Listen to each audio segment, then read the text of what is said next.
राज्याच्या आरोग्यमंत्र्यांच्या जिल्ह्यातच आरोग्य विभागातील अधिकाऱ्यांकडे दमदाटी करून 10 लाख रुपयांची खंडणी मागितल्याचा गंभीर प्रकार उघडकीस आला आहे। या प्रकरणी तालुका आरोग्य अधिकारी उत्तम मदने यांनी करवीर पोलीस ठाण्यात तक्रार दाखल केली आहे। तक्रारीनुसार महाराष्ट्र नवनिर्माण सेना पक्षाचे पदाधिकारी यांनी बॉम्बे ॲक्टनुसार ग्रामीण भागातील परवानाधारक दवाखान्यांची यादी मागवली। यामध्ये तांत्रिक त्रुटी असलेल्या बालिंगा येथील एका दवाखान्याला परवानगी कशी मिळाली अशी विचारणा करत संबंधित डॉक्टर, आरोग्य अधिकारी आणि कर्मचाऱ्यांकडे दमदाटी केल्याचा आरोप आरोग्य अधिकाऱ्यांनी केला।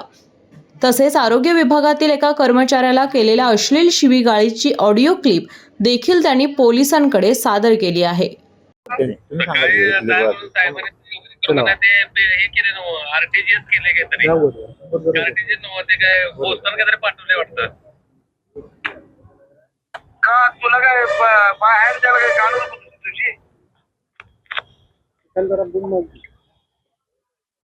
अरे बच्चन तुला विचारतोय मच्छिंद्र तर आता काय साहेब आता तुम्ही असं गाड दुखते काय बोलणार सांगा। अरे मग काय मस्ती आहे का तुला हा तुला सगळं बद्दल सांगितलं ना मस्ती झाली की तुम्हाला ही खाऊन खाऊन माझरायचं तिथं आणि मनसीच्या नादाला लागते जाऊ तुम्ही चोऱ्या करा तुम्ही तिथं आणि बोंबलत हे करताय सवय आणि वर्ण मला तर तुला रिपोर्ट द्यायला आला नाही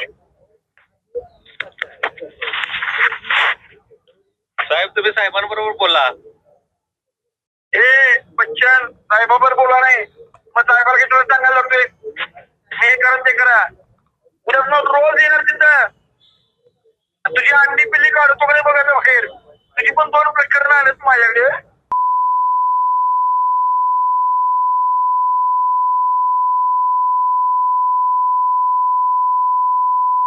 बघा जाऊ द्या त्याला ते द्यायच्या वेळेस तुझं तक्रार देतो एवढी मस्ती करतो साहेबाला बोला तुला कशाला कामाला ठेवलाय मग। सध्या मी 2023 पासून पंचायत समिती करवीर येथे या पोस्टवरती काम करतोय। तर आमच्याकडे बरीचशी प्रशासकीय कामं असतात, भागातली कामं असतात। त्यामध्ये बॉम्बे नर्सिंग ॲक्ट जे प्रायव्हेट हॉस्पिटल आपण त्यांना सर्टिफिकेट देतो जिल्हा प्रस्ताव पाठवून, ते आपल्याकडे बरेच हॉस्पिटल येत असतात। तर त्यामध्ये बालिंगा येथील रेणुका मल्टीस्पेशालिटी हॉस्पिटल आहे, त्याचं बॉम्बे नर्सिंगचा प्रस्ताव आमच्याकडे मागच्या वर्षी फेब्रुवारी 2025ला आला होता। तो प्रस्ताव मी पुढे पाठवला होता। तर तो प्रस्ताव पाठवल्यानंतर तिथं 30 बेडचं त्यांना हॉस्पिटल सँक्शन झालं होतं। पाठवत असताना डॉक्टर अनिल पाटील यांच्या नावाने हॉस्पिटल आहे आणि त्यांच्या काही प्रस्तावामध्ये त्रुटी होत्या, त्या अशा त्यांच्या संबंधित काही लोकांना असं जाणून आम्हाला मागच्या काही दिवसामध्ये दिलं। तर त्यामध्ये श्री प्रसाद पाटील मला मागच्या 30 तारखेपासून त्यांचा फोन येत होता की त्यांच्यावर कारवाई करा, त्यांच्या काही त्रुटी आहेत।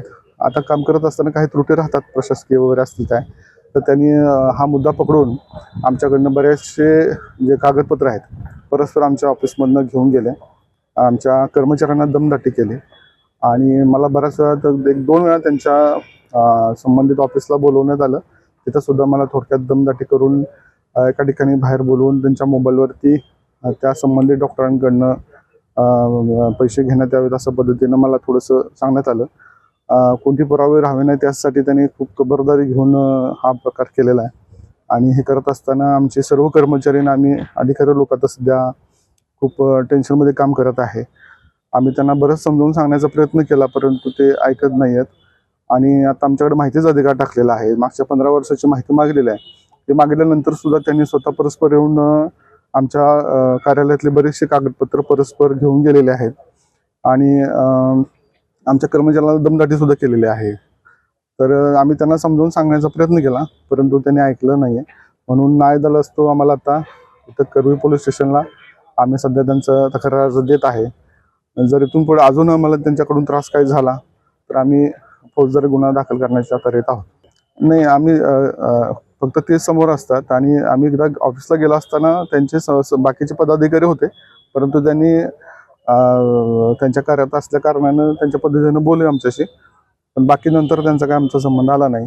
परंतु यांचा आमचा कंटिन्यू फॉलोअप आहे आणि त्यांचं सांगणं आहे की बाबा तुम्ही संबंधित डॉक्टरवर कारवाई करा, नाही तर तुमचं आम्ही काळं फासू, मोर्चा आणू, तुम्हाला बरतरफ करायला लावू, अशा पद्धतीची थोडीशी त्यांचं भूमिका आहे। पण आम्ही त्यांना साथ न दिल्या कारणानं आता ते आम्हाला वेगळ्या पद्धतीनं आता त्रास द्यायचा प्रयत्न करत आहे. मागणी त्यांनी त्यांच्या मोबाईलवरती टाईप केलं 10 लाख आणि मला सांगितलं. आता तर ते डॉक्टर देत नाहीत म्हणल्यावरती तुम्ही सगळे अधिकारी लोक, तुमचे जिल्हा आरोग्य अधिकाऱ्यांनी, तिथले वडंगेचे वैद्यकीय अधिकारी असतील किंवा आमचे कर्मचारी असतील, तुम्ही सगळे मिळून पैसे काढून द्या असं मला सांगण्यात आलं.